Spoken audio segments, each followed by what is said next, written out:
We needed to win, yeah. But the most pleasing thing was the 80-minute performance. I think it's our best performance of the year so far this year. I know we've had some wins against Penrith and Newcastle, but I think tonight was our most complete performance for the year. And the pleasing thing is we played for 80 minutes, which we haven't done so far this year. A lot of questions have been posed about Ash Taylor. What did you make of him tonight? Yeah, I thought he was good. I don't think there was a poor player in our team, to be honest. I thought they all contributed very well, and I thought Tyrone Roberts was enormous tonight. He really was taking control of the team, and when you've got a halfback who's in the zone and taking control like Tyrone was tonight, then I think Ash did the right thing and just supported him and backed him up with what he needed. So I don't think he was poor. I just thought he done his job really well and supported Tyrone, who was really taking control out there. That Harbour Bridge pass, though, that's representative of what Ash can do, I guess. Yeah, I mean, he's a talented footballer. We all know that, and that'll do his confidence the world of good. He's battled injuries this year. I've supported him the whole time, and I know he's been criticised.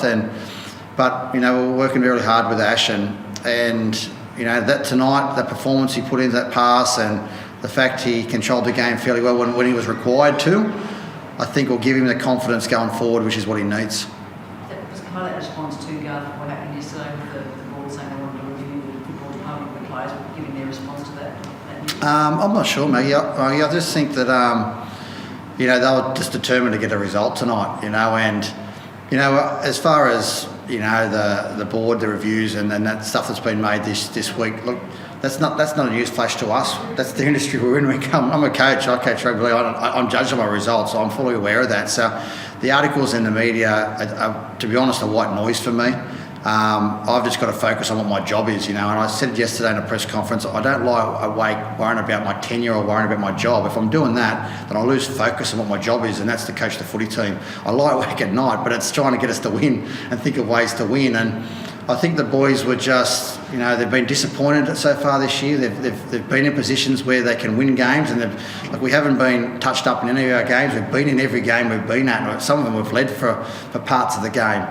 I think tonight there was just, enough's enough. We've got to stand up and play for 80 minutes, and I think that was the more driving force, more so than what's been said in the media.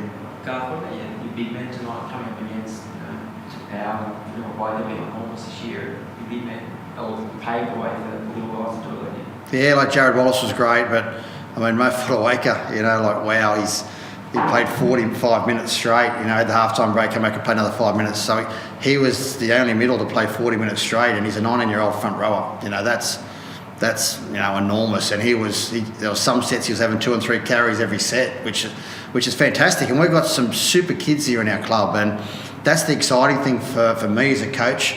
And for us as a club, when you look at Jai Whitbread as well, another young guy that's 21 years of age, Gold Coast junior, has worked really hard, and I know the coaching staff have really worked hard in developing him, and he was great starting in the middle there against two fairly intimidating front row and one of the best lock forwards in the game in Jake Trbojevic. So I was really proud of our 3 middles that stood up. Obviously losing a handy player in Arrow yesterday didn't help, but I think it was a case that the other boys said, okay, well, we've got to stand up now, and they did. Is there any update on Jai Arrow's fitness? His availability, I guess, for the Titans and Origin moving forward? Oh, look, he has a tear in his quad, so it's the matter of how he can rehab it and get it right. The medical team think he should be right for Origin, so. And I really hope so for Jai. He's worked really hard and he deserves those rewards.